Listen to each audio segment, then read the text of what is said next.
Estaba debajo de mi materia, ¿no? O te sillas de él. Hola. No, no creo. Qué pena. Hay mil caminos. Pelea.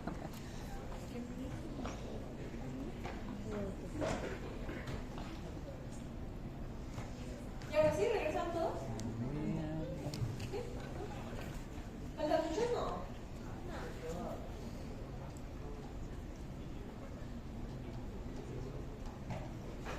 Bueno, entonces, nada más para que lo tengan claro, relaciones del oído medio. Estas diapositivas ya las pueden ver en la E42. Bueno, el grupo B, porque el grupo A no sé por qué.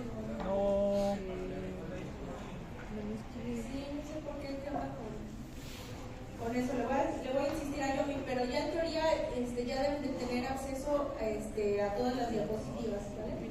Entonces, el oído medio, entonces decíamos, es un cubo literal, es un cuarto, imagínense como su cuarto, ¿verdad? Entonces, cuando ustedes abren la puerta es el tímpano, esa es la pared lateral, y lo que ustedes ven luego, bueno, no luego, sino que ustedes entran a ese cuarto una vez que abren la puerta, el fondo de ese cuarto es el promontorio, o sea, es oído interno, ¿verdad? La base de la cóclea, vienen con sus ventanas, la ventana oval, la ventana redonda abajo, oval arriba. Un techo, decíamos, bueno, esto si le quitáramos la cadena de huesecillos, ¿no? Porque la cadena de huesecillos siempre va hacia arriba, va en el epitímpano, ¿verdad? Viene el martillo, el yunque y luego el estribo. El martillo, a mí siempre se me ha figurado como una, ¿cómo le llaman? De pollo, una pata de pollo, ¿no? La pierna del pollo, ¿verdad? Que es así como, pues sí, literalmente una piernita de pollo, o como un cono de helado también se ve en la tomografía. Entonces, la gran mayoría de los cuerpos de la cadena de huesecillos no están a nivel del tímpano, o sea, no están cuando uno entra a ese cuarto luego, sino están hacia arriba, en algo que se llama epitímpano, ¿verdad? Es la parte más superior de ese espacio de la caja y están suspendidos en ese espacio por varios ligamentos, ahí es como se mantienen fijos, ¿verdad? Como colgando. Sin embargo, pues no están rígidos, se mueven, tienen un movimiento oscilante. Una vez que se mueve la membrana timpánica, mueve el martillo, mueve el yunque, mueve el estribo y finalmente la ventana oval constantemente está mandando vibraciones al oído interno. Bueno, entonces en ese espacio decíamos hacia arriba del oído medio tenemos ya fosa craneal media, es superior, techo. Hacia abajo tenemos prácticamente el bulbo de la vena yugular, la yugular interna, hacia la parte más baja pero medial, o sea, hacia la parte baja de ese fondo tenemos algo que es un conjunto de nervios, ahorita vamos a ver la otra diapositiva, ¿verdad? El 9 y el 10, que es un plexo nervioso. Hacia la parte anterior, o sea, si yo entro a ese cuarto así, decimos que abro la puerta, ¿verdad? Hacia la parte anterior, hacia la parte de enfrente, tenemos la carótida y tenemos la trompa de Eustaquio, donde nace la trompa de Eustaquio y de ahí se va a ir a la nasofaringe. Y bueno, también tenemos perdón, yo les había dicho que la articulación temporomandibular y la glándula parótida, ese es del oído externo, pero del oído medio es carótida y trompa de Eustaquio, ¿vale? Ya estamos más adentro. Hacia medial decíamos entonces que el oído interno y hacia lateral pues la membrana timpánica. Entonces es cuestión de imaginárselo, ¿verdad? Es cuestión, pueden ustedes ahí ver varias imágenes, varios esquemas. Esto es lo mismo, lo que les decía, es como si entraran, ya quitan la puerta que es el tímpano y esto es lo que van a ver. Al fondo van a ver la cóclea, hacia adelante van a ver la desembocadura o el inicio de la trompa de Eustaquio, que también se llama tuba auditiva, así lo van a encontrar en algunas bibliografías, el músculo tensor del tímpano, el músculo estapedial, el tensor del tímpano está en la pared anterior y el músculo estapedial está en la pared posterior. Son dos músculos de protección auditiva. Entonces decíamos que en esa parte hacia abajo del fondo, en la cóclea, tenemos un plexo nervioso, ¿verdad? Que está dado por el noveno par craneal, que es el glosofaringeo. Y también hay un plexo carotidio en la pared anterior, ¿verdad?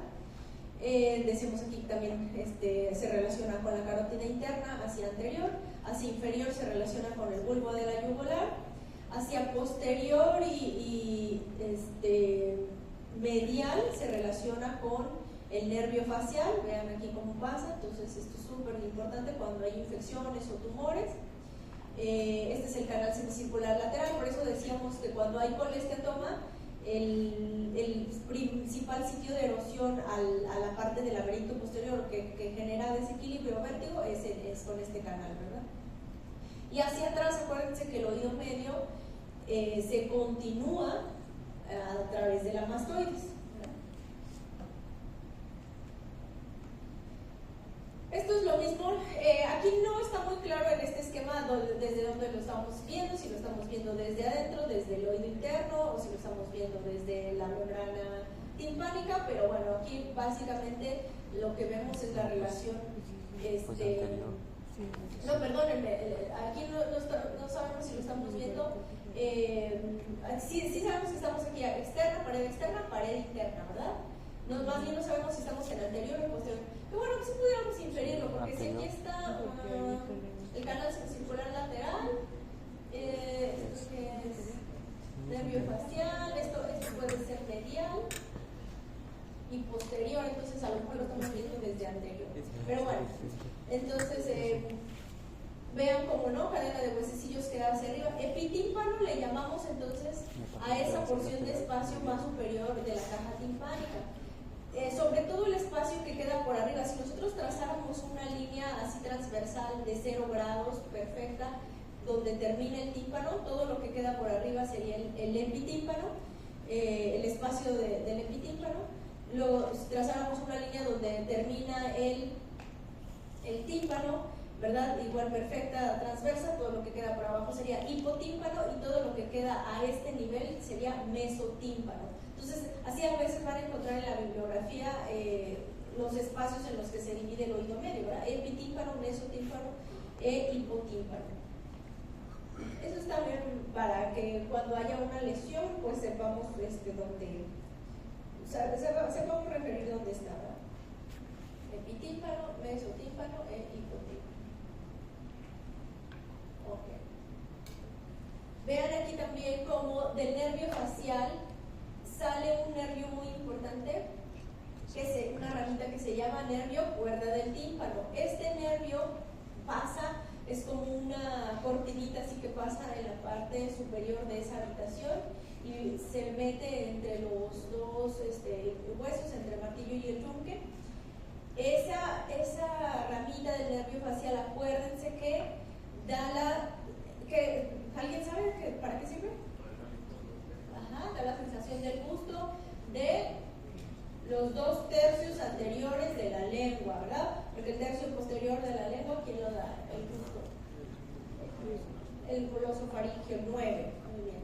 Entonces, cuando hay infección aquí o cuando hubo cirugía, por ejemplo, en la cirugía de otoesclerosis, es una cuerdita que a veces la manipulamos mucho, a veces ya queda muy aguada, a veces hasta se secciona y los pacientes pues tienen la secuela de un sabor metálico en la boca o pues sí, aberraciones del gusto. Ya después se van corrigiendo un poco, la gran mayoría de las veces. Entonces es importante ese nervio ahí también. Hacia anterior decíamos el músculo tensor del tímpano, ¿verdad? Hacia anterior la carótida también.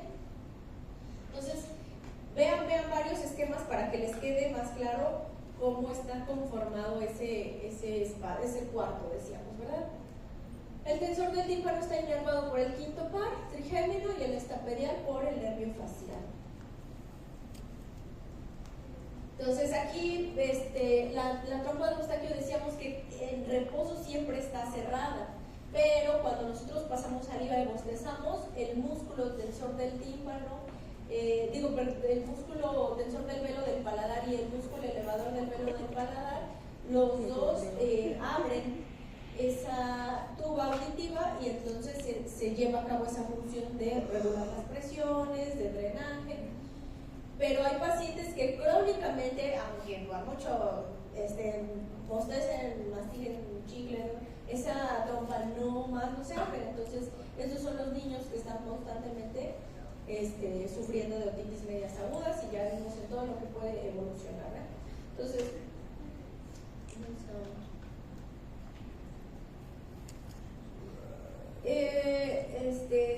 Ceci se acercó, hizo una pregunta muy interesante. Me decía que ella leyó que en los pacientes que ya tienen el tímpano perforado no se puede hacer lavado óptico.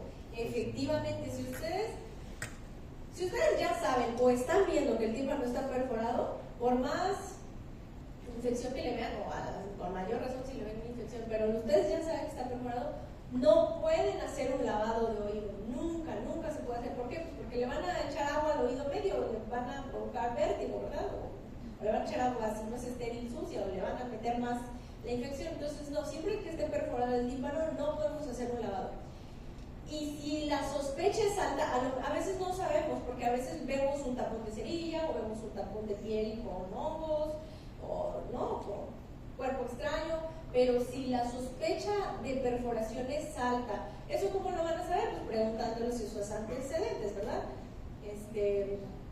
Si tuvo infecciones de repetición, o si él ya sabe que tiene el tímpano perforado y se nos dice, no pueden hacer un lavado. Lo mejor ahí es, para limpiar el conducto, es succión o con instrumentación, ¿verdad? Con un asa, con una pinza, etcétera, dependiendo de lo que esté obstruyendo, que no veamos el tímpano, ¿verdad? Pero ahí sí no podemos hacer lavado. Y otra pregunta, cuando hay infección, entonces, ¿podemos dar gotas? En una otitis media crónica supurada, lo ideal es dar antibiótico oral, pero también a veces podemos dar gotas, sobre todo si vemos que por la otorrea, o sea, por la secreción que está constantemente saliendo de ahí, ya hay edema en la piel del conducto, o hay una otitis externa agregada. Entonces sí hay que dar además gotas, tratamiento tópico. ¿Qué antibiótico vamos a dejar? Lo ideal es que sean quinolonas.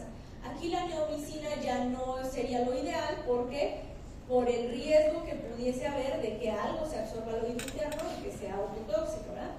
Y también el preparado comercial que usen, fíjense que no tenga anestésico, que solamente tenga antibiótico y antiinflamatorio. Si tiene anestésico como lidocaína o benzocaína, algo también se puede absorber al oído interno y puede ocasionarle vértigo, ¿verdad? Cuando ya está perforado el tímpano. ¿Más dudas de ahí? Entonces, otitis media crónica, miren, ustedes van a encontrar en los libros, en los resúmenes, en las clasificaciones de otitis media. Por ahí creo que tenía un esquemita. Acá. Viene en la guía de práctica clínica de acá, pues la nacional. Entonces, otitis media aguda la dividíamos en supurativa o no supurativa. Acuérdense, pero acuérdense que es nada más el tiempo en el que lo veamos. O sea, de inicio no es supurativa, de inicio es edematosa, inflamatoria, el tímpano abombado, rojo, ¿no? Ya después puede o no puede perforarse, dependiendo de si no le dieron tratamiento o si solo lo vigilaron, ¿verdad? Puede ser supurativa. Pero esa es la aguda, ¿verdad? Y luego hay aguda recurrente, o sea, de que se resuelven los episodios, pero se repiten. Y decíamos que más de 3 en 6 meses o más de 4 en el último año. Ok, ya eso fue con la aguda. Ahora, la crónica le ponemos ese apellido cuando estos síntomas han persistido por más de 3 meses, o sea, más de 12 semanas. Y la crónica la dividimos. Cuando tiene la membrana timpánica íntegra, casi siempre va a ser nada más otitis media crónica con derrame, o atelectásica o adhesiva, que ya vimos que así es como evoluciona, ¿verdad? Primero es un derrame que no se resuelve, que se empieza a retraer el tímpano y luego se puede adherir. Si esto no ocurre, si se perfora, pues entonces ya le llamamos otitis media crónica perforada, otitis otitis media crónica simple es cuando no está supurando o cuando no tiene complicación.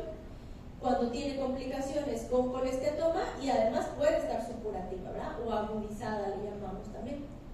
Entonces son términos, pero no se hagan bolas, está muy claro. Si ustedes tienen, cuando les llega la mente otitis media crónica, casi siempre hay que pensar que ya está perforado.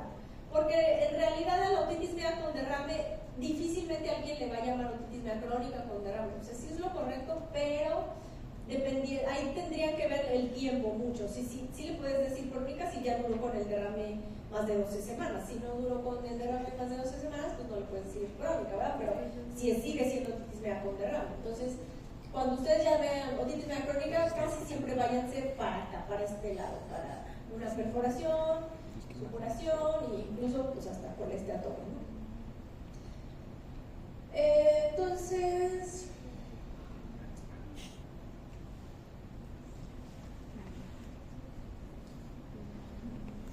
decíamos, por definición es inflamación de más de 12 semanas, ¿verdad? Cuando ya hay una otitis media crónica supurativa, estas son las bacterias que principalmente se cultivan: estafilococo dorado, pseudomonas aeruginosa. Cuando hay infección, sí o sí es pseudomonas, pero cuando tomamos un cultivo, cuando no está supurando, ahí también estafilococo dorado, que casi siempre el estafilococo dorado pues sale en todos lados de la piel. Algunos otros, cuando hay infección, E. coli, Proteus y anaerobios, sobre todo cuando ya hay colesteatoma. Decíamos que eso es lo que le da el olor muy característico, ¿no? Entonces, un paciente con otitis media crónica, como en el caso, prácticamente solamente se queja de sordera y de acúfeno, y a veces, cuando supura, pues de otorrea, a veces de otalgia, pero es una otalgia bastante leve, tolerable, y ya cuando hay incluso alguna complicación pudiera haber vértigo, ¿verdad? O sea, si se ven varios tímpanos perforados, otitis media crónica simple porque ahorita no está supurando y porque no tiene datos de complicación.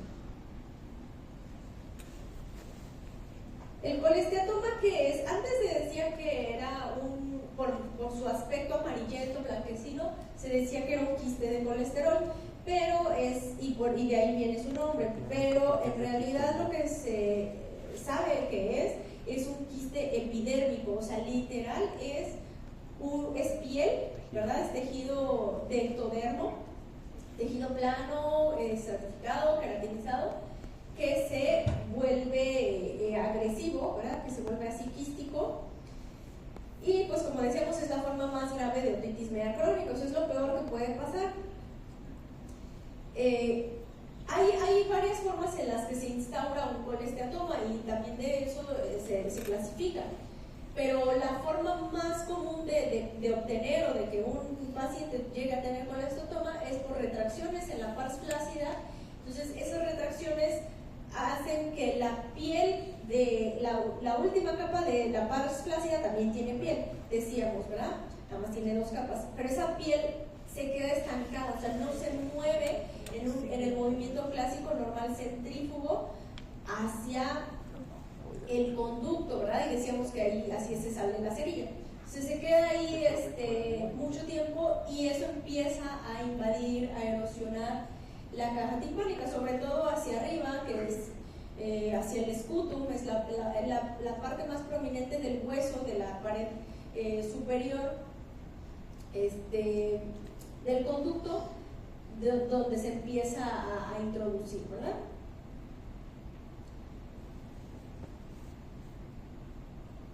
Esta forma que les acabo de platicar, donde se queda estancada la piel en la pars flácida y invade, es el adquirido primario.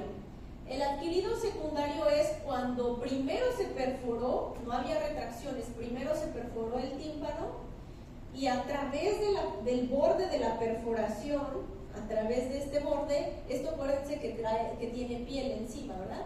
A través del borde de la perforación la piel empezó a invadir, a crecer, a meterse al oído medio. Ese es el adquirido secundario. Y por último, el congénito, que vino alguien a preguntar, es cuando en la formación del oído medio embrionario, acuérdense que el oído medio es de mesodermo, ¿verdad? Y decíamos que el tímpano se forma a través de 3 capas, el ectodermo, el mesodermo y y el endodermo. Entonces, esto pasa cuando no se separan bien estas capas y algo de ectodermo queda en el mesodermo, o sea, algo de piel queda atrapada en la caja timpánica, en el oído medio. Y esa piel pues crece poco a poco. Generalmente el niño es un niño sano y cuando lo ven los pediatras los tímpanos se ven normales, pero cuando llegan como a los 20, más o menos, entre los 20, 25 años o 20, 30 años, empiezan a notar sordera y cuando uno los revisa, pues vemos ahí el colesteatoma que ya creció. A ver si tengo alguna foto.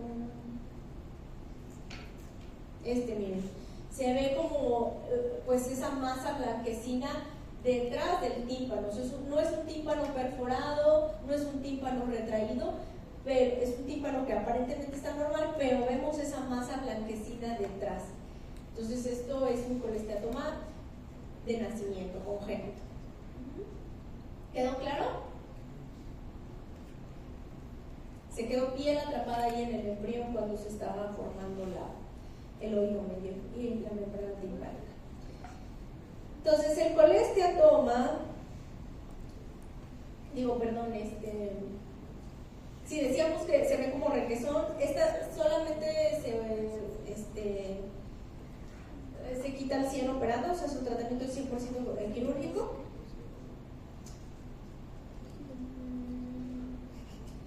Con esto debió haber estado antes, pero de la otitis media crónica supurativa hay que dar tratamiento médico, ¿no? Pero también es importante hacer estudios de imagen para ver hasta dónde, si descartar un colesteatoma, si es que no es aquí evidente, siempre hay que hacerlo también. Y bueno, también ya en el tratamiento, sobre todo rehabilitación, hacer una audiometría y si tiene vértigo también una electromiografía, ¿verdad? El colesteatoma, ¿cómo lo vamos a diagnosticar o a confirmar? Aparte de por la otoscopía con una tomografía de oído. El oído prácticamente no sirve de nada, llévense esta idea, de nada sirve para ver oído una radiografía. Por más que la proyección que quieran, el oído solamente se ve con una tomografía de oído. Idealmente reconstrucciones, aparte de las axiales, coronales y sagitales. ¿Vale? Porque el oído es 100% hueso prácticamente. Entonces, ¿qué vemos en un colesteatoma? Buscamos esta erosión del hueso, buscamos la destrucción del hueso, sobre todo decíamos el sputum. El sputum es un piquito, el piquito más superior y medial del conducto, de la porción ósea del conducto, ¿verdad? Y eso es donde primero se empieza ahí a mochar, a erosionar, porque el colesteatoma se acumula en la pars flácida y de ahí es donde empieza a comer hacia arriba sobre todo, ¿verdad? Pero decíamos que también hacia medial, puede invadir acá, cóclea, puede invadir acá la semicircular lateral, ¿verdad? Puede hacer una verdadera cavidad, empezar a erosionar, a fusionar las endillas mastoideas, ¿verdad? Como acá. Toda esta imagen isodensa, todo esto es colesteatoma. Un oído normal, aquí no se ve, pero un oído normal tiene celdillas neumatizadas aquí, ¿verdad? Del mastoide, o sea, celdillas llenas de aire. Entonces, cuando hay una otitis media crónica simple, sin colesteatoma, bueno, primero hay que quitar la infección. El paciente debe tener libre de infección 3 meses para que podamos poner un injerto, para que se pueda cerrar el tímpano, que pegue. Como el injerto no va cosido ni va pegado, simplemente va detenido con pedazos ahí de piel. Es importante también asegurar una buena ventilación nasal, pero bueno, ya ese procedimiento se llama tímpanoplastía, que es cerrar el tímpano, ¿verdad? A veces se acompaña de una mastoidectomía para mejorar la ventilación, o si hay colesteatoma, hasta con una mastoidectomía radical. Ese es el injerto, si se pone, ¿verdad? Va detenido con fascia del músculo temporal. Y el colesteatoma 100% quirúrgico, ese para eliminar todo ese requesón, primero hay que ver la tomografía hasta dónde se está extendiendo y se planea una mastoidectomía, a veces en conjunto con una timpanoplastía, pero esta es la mastoide, esto es hacia anterior, ¿verdad? Entonces se fresa con todas las celdillas y se va sacando todo ese colesterol, se va limpiando. Entonces, la idea que quiero también que se lleven ya para terminar, entonces, esto puede ser prevenible si ustedes detectan a tiempo niños que tienen una disfunción de la trompa de Eustaquio, ¿verdad? Niños que tienen otitis media aguda de repetición, no se queden nada más con el pediatra, siempre mándenlo también a una valoración por otorrino de perdido una vez al año para estar vigilando y que no progresen a esto, ¿sí? Si esto se puede evitar, podemos ayudarlo a crecer con tubitos de ventilación para que el tímpano ya no se retraiga. Ahorita existen dilataciones neumáticas a través de la nasofaringe, a través de la nariz por vía endoscópica, dilataciones neumáticas de la trompa de Eustaquio con balón, ¿verdad? Entonces todo eso puede ayudar a que evitemos esto, ¿no? Secuelas de cronicidad. Es una otitis media aguda, una otitis media con derrame, media con derrame, un poco atelectásica ya, y otitis media crónica con colesteatoma. Es parte del mismo problema, nada más visto en diferentes etapas o estadios. Bueno, chicos, aquí la vamos a dejar. El miércoles empezamos con sordera. Entonces estudien, por favor, estudien hipoacusia. Bueno, antes de que empecemos con casos de sordera, O ir a dormir. como leer audiometrías y parametrías, pero estudien con sordera. Si es súbita, ¿De qué?